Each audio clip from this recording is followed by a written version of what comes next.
আপনি দেখছেন এই মুহূর্তে N A stock Bangla YouTube channel. জানিয়ে দেব আজকের বিশেষ খবর। তার আগে ভিডিওটিতে একটি লাইক দিয়ে চ্যানেলে নতুন হয়ে থাকলে অবশ্যই চ্যানেলটিকে সাবস্ক্রাইব করে পাশের বেল বাটনটি অন করে রাখুন সঠিক এবং গুরুত্বপূর্ণ খবরগুলি সবার আগে দেখার জন্য। আর আপনি কোন জেলা থেকে দেখছেন, আপনার জেলার নামটি অবশ্যই কমেন্ট করে জানিয়ে দেবেন। ফেব্রুয়ারিতে বিরাট সুখবর, কি ঘোষণা করবে রাজ্য? দেবের কথায় খুশির হাওয়া বাংলায়। একাধারে অভিনেতা, অন্যদিকে সাংসদ তিনি। দুই ভূমিকাতেই সফল দেব। টেক্কার প্রচার চালানোর পাশাপাশি ঘাটালের বন্যা পরিস্থিতির দিকেও কড়া নজর রয়েছে তার। এবার যেমন জানালেন, আগামী ফেব্রুয়ারি মাসেই বড় সুখবর দিতে পারে রাজ্য। কী সেই সুখবর সেটাও জানিয়েছেন তিনি। পুজোর আবহেই বিরাট ঘোষণা দেবের। প্রত্যেক বছর বর্ষা এলেই বানভাসী অবস্থা হয় ঘাটালের, বিপর্যস্ত হয় জনজীবন। তবে শীঘ্রই এই সমস্যার সমাধান হতে চলেছে। ঘাটাল মাস্টার প্ল্যানের কাজ হবেই, জানিয়ে দিলেন তৃণমূল সাংসদ দেব। তিনি বলেন, আগামী ফেব্রুয়ারি মাসেই এই নিয়ে বড় সুখবর দিতে পারেন মুখ্যমন্ত্রী মমতা বন্দ্যোপাধ্যায়। কেন্দ্রের সহায়তা ছাড়া ঘাটাল মাস্টার প্ল্যান রাজ্য একাই করবে, এ কথা আগেই জানা গিয়েছিল। এবার দেবের আশ্বাস, মুখ্যমন্ত্রী মমতা বন্দ্যোপাধ্যায় চেষ্টা চালিয়ে যাচ্ছেন। আগামী ফেব্রুয়ারি মাসের মধ্যেই এই নিয়ে সুখবর পেতে পারেন ঘাটালবাসী। এই বিষয়ে কথা বলতে গিয়ে তৃণমূলের সর্বভারতীয় সাধারণ সম্পাদক অভিষেক বন্দ্যোপাধ্যায়ের ভূয়সী তারিফ করেন ঘাটালের সাংসদ। পশ্চিম মেদিনীপুরের ভূমিপুত্র দেব 2014 সাল থেকে ঘাটালের সাংসদ। তিনি এমপি হওয়ার পর অনেকে ভেবেছিলেন ঘাটাল মাস্টার প্ল্যানের কাজ শুরু হবে, কিন্তু তেমনটা হয়নি। সেই কারণে 24-এ লোকসভা নির্বাচনে না দাঁড়ানোর সিদ্ধান্ত নিয়েছিলেন। তখনই অভিষেক জানান রাজ্য সরকার ঘাটাল মাস্টার প্ল্যান করবে। এ কথা শোনার পর ফের ভোটে দাঁড়াতে রাজি হয়ে যান অভিনেতা। 2024 লোকসভা নির্বাচনে ঘাটাল থেকে ফের একবার বিপুল ভোটে জয়ী হয়েছেন দেব। সাংসদ হওয়ার পর থেকেই ঘাটাল মাস্টার প্ল্যানের দিকে কড়া নজর রয়েছে তার। এবার এই প্রজেক্টের কাজ শেষ করার বিষয়ে বদ্ধপরিকর তিনি। জানা যাচ্ছে এই বিষয়ে প্রতিনিয়ত খোঁজখবর রাখছেন। ইতিমধ্যেই এই নিয়ে প্রশাসনিক আধিকারিকরা বেশ কয়েক দফায় বৈঠক করেছেন বলে খবর। দেব বলেন, ঘাটাল মাস্টার প্ল্যানের কাজ এগোচ্ছে। আগামী বছর ফেব্রুয়ারি মাসে মুখ্যমন্ত্রী মমতা বন্দ্যোপাধ্যায় নিজের সুখবর দেবেন আশা করি। একই সঙ্গে বলেন, এই কাজ একা কারোর পক্ষে করা সম্ভব নয়। এর জন্য বেশ কিছু জমি অধিগ্রহণ করতে হবে। সেই কারণে এই বিষয়ে স্থানীয় মানুষদের সাহায্য কামনা করেছেন তিনি। পুজোর মাঝেই দারুণ সুখবর, বাংলাকে বড় উপহার দিলেন প্রধানমন্ত্রী নরেন্দ্র মোদী। বাংলা ভাষাকে মর্যাদা পাইয়ে দেওয়া নিয়ে দীর্ঘদিন ধরেই সরব ছিলেন পশ্চিমবঙ্গের মুখ্যমন্ত্রী মমতা বন্দ্যোপাধ্যায়। অবশেষে বাংলাভাষীদের জন্য এলো সেই কাঙ্ক্ষিত সুখবর। প্রধানমন্ত্রী নরেন্দ্র মোদী নেতৃত্বাধীন কেন্দ্রীয় সরকার বাংলাকে ধ্রুপদী ভাষার মর্যাদা দিয়েছে। এই সিদ্ধান্ত বাংলার সাংস্কৃতিক ঐতিহ্যকে আরও উজ্জ্বল করেছে এবং আপামর বাংলা ভাষাভাষীদের মধ্যে উৎসাহের সঞ্চার করেছে। মোদির অভিনন্দন বার্তা। প্রধানমন্ত্রী নরেন্দ্র মোদী এক্স হ্যান্ডেলে খাঁটি বাংলায় শুভেচ্ছা জানিয়েছেন বিশ্বের সমস্ত বাংলা ভাষাভাষী মানুষকে। দুর্গাপূজার প্রাককালে এই বিশেষ ঘোষণার মাধ্যমে তিনি বলেন, আমি অত্যন্ত খুশি যে মহান বাংলা ভাষাকে ধ্রুপদী ভাষার মর্যাদা দেওয়া হয়েছে, তাও আবার দুর্গাপুজোর সময়। বাংলা সাহিত্য অসংখ্য মানুষকে বছরের পর বছর ধরে অনুপ্রাণিত করেছে। এই উপলক্ষে বিশ্বজুড়ে সকল বাংলা ভাষাভাষীকে অভিনন্দন জানাই। মোদির এই বার্তা বাংলার সংস্কৃতিপ্রেমী মানুষদের মন ছুঁয়ে গেছে। বাংলা ভাষার উপর প্রধানমন্ত্রী যে গুরুত্বারোপ করেছে তা নিঃসন্দেহে বাংলা সাহিত্য ও সংস্কৃতির জন্য একটি গর্বের বিষয়। অন্য ভাষার স্বীকৃতি। বাংলা ছাড়াও মোদী সরকার মারাঠি, অহমিয়া, পালি, প্রাকৃতিক ভাষাগুলিকে ইতিমধ্যেই ধ্রুপদী ভাষার স্বীকৃতি দিয়েছে। এর আগে তামিল, সংস্কৃত, তেলুগু, কানাড়া, মালয়ালম ও ওড়িশা ভাষাকে এই মর্যাদা দেওয়া হয়েছিল কেন্দ্রের তরফ থেকে। তবে এবার বাংলাকে এই তালিকায় অন্তর্ভুক্তকরণ মোদী সরকারের একটি গুরুত্বপূর্ণ পদক্ষেপ হিসেবে মনে করা হচ্ছে। বাংলার সাহিত্যিক ঐতিহ্য এবং সমৃদ্ধ সংস্কৃতির উপর ভিত্তি করেই এই স্বীকৃতি এসেছে বলে জানিয়েছিলেন বিশ্বগুরা। মমতার প্রতিক্রিয়া। মমতা বন্দ্যোপাধ্যায় এই কেন্দ্রীয় স্বীকৃতিকে স্বাগত জানিয়ে বলেন, আমরা বহুদিন ধরে এই স্বীকৃতির জন্য লড়াই করে এসেছি। কেন্দ্রীয় সংস্কৃতি মন্ত্রককে আমরা বেশ কিছু গুরুত্বপূর্ণ গবেষণাপত্র জমা দিয়েছিলাম, যা আজকের এই অর্জনের ভিত্তি। অবশেষে আমাদের বাংলা দেশের অন্যতম প্রাচীনতম ভাষা হিসেবে স্বীকৃতি পেল। মেরে দেওয়ার চক্রান্ত ছিল, বোমার আঘাতে জখম অর্জুন সিং। এখন কেমন আছেন? ব্যারাকপুরের প্রাক্তন সাংসদ তিনি। বঙ্গ রাজনীতিতে যে কজন বাহুবলী রয়েছেন তাদের মধ্যে একজন হিসেবে অনেকে গণ্য করে তাকে। পুজোর আবহে সেই অর্জুন সিংয়ের বাড়ির সামনেই চলল দেদার গুলি, বোমাবাজি। জখম হয়েছেন পদ্মনেতা। অর্জুনের দাবি তার প্রাণে শেষ করে দেওয়ার চক্রান্ত ছিল। এখন কেমন আছেন অর্জুন সিং? জানা যাচ্ছে এদিন সকালে বেশ কয়েকজন দুষ্কৃতী বাইকে চেপে বিজেপি নেতার বাড়ির সামনে আসেন। এরপর শুরু হয় বোমাবাজি, সেই সঙ্গেই বেশ কয়েক রাউন্ড গুলিও চলে বলে খবর। সেই আওয়াজ পেয়ে বাড়ি থেকে বেরিয়ে আসেন অর্জুন। তখনই বোমার আঘাতে চোট লাগে তার।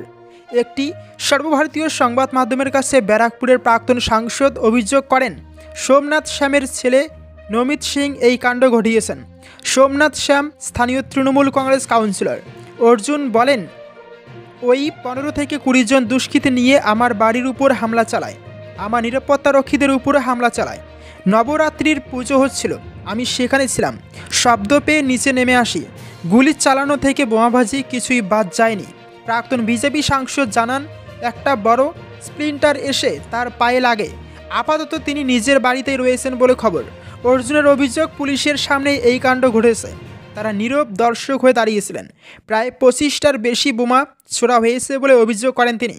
পদ্মনেতা বলেন, আমায় মেরে ফেলার চক্রান্ত ছিল, কিন্তু সেটা ব্যর্থ হয়েছে। তবে আমার পায়ে বোমার আঘাত লেগেছে। একটা বড় স্প্লিন্টার আমার হাঁটুর নিচে এসে লাগে, রক্ত বেরোয়, আঘাত খুব গুরুতর নয়। অর্জুন বলেন, আজ কীভাবে পুলিশের সামনে হামলা চালানো হয়েছে সেটার ভিডিও তার কাছে রয়েছে।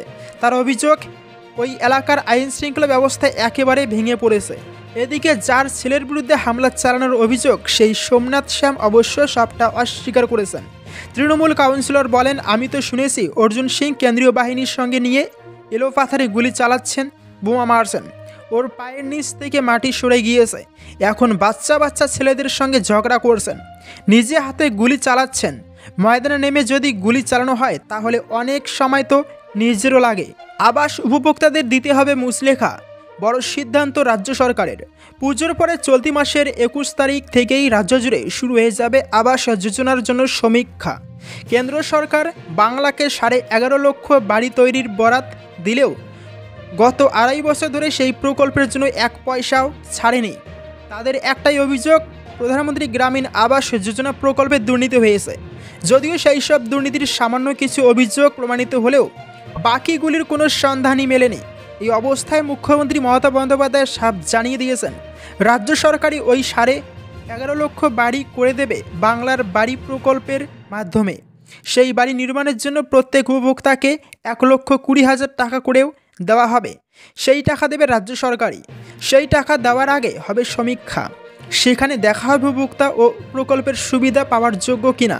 মূলত দুর্নীতি ঠেকাতে এই পদক্ষেপ রাজ্য সরকারের।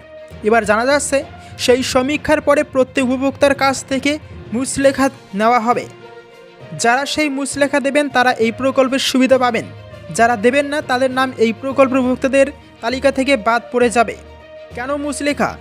রাজ্যের 11.5 লক্ষ উপভোক্তাকে বাড়ি বানিয়ে দিতে রাজ্য সরকারের খরচ হবে 13,800 কোটি টাকা।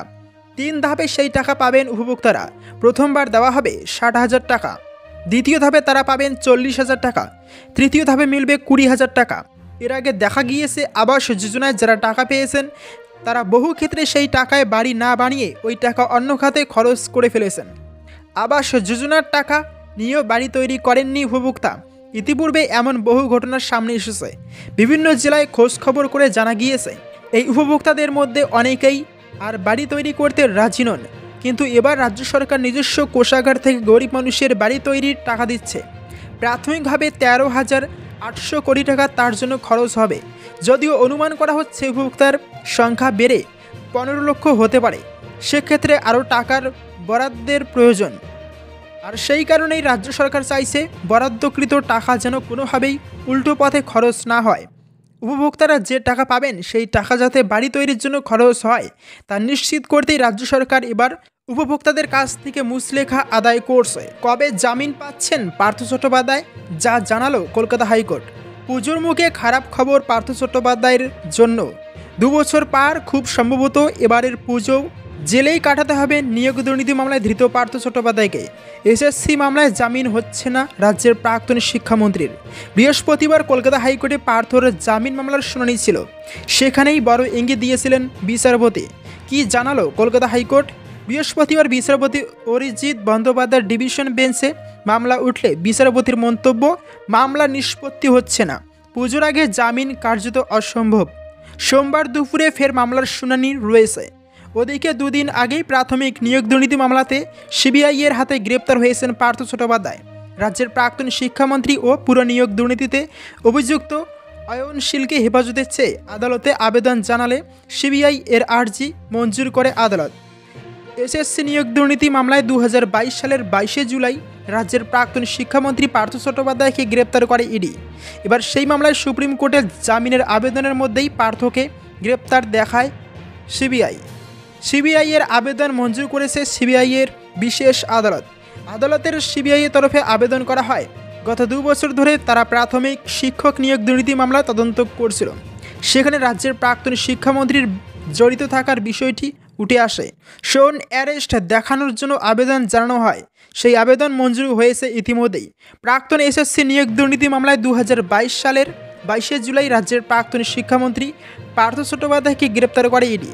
তারপর থেকে প্রাক্তন মন্ত্রীর ঠিকানা প্রেসিডেন্সি জেল। সে বছর জুলাই মাসেই পার্থর বান্ধবী অর্পিতা মুখোপাধ্যায়ের টালিগঞ্জ ও বেলগড়িয়ার ফ্ল্যাটে হানা দিয়ে নগদ প্রায় 50 কোটি টাকা সহ কেজি কেজি সোনার গয়নার উদ্ধার করে তদন্তকারীরা।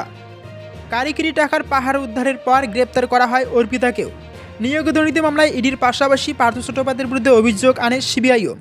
এসএসসিতে নিয়োগের মামলায় সিবিআইও পরবর্তী সময় গ্রেপ্তার করে পার্থ অর্পিতাকে। দীর্ঘ এই সময়ের মধ্যে বহুবার জামিনের আবেদন জানিয়েছেন পার্থ অর্পিতা দুজনেই, কিন্তু সুরাহা হয়নি।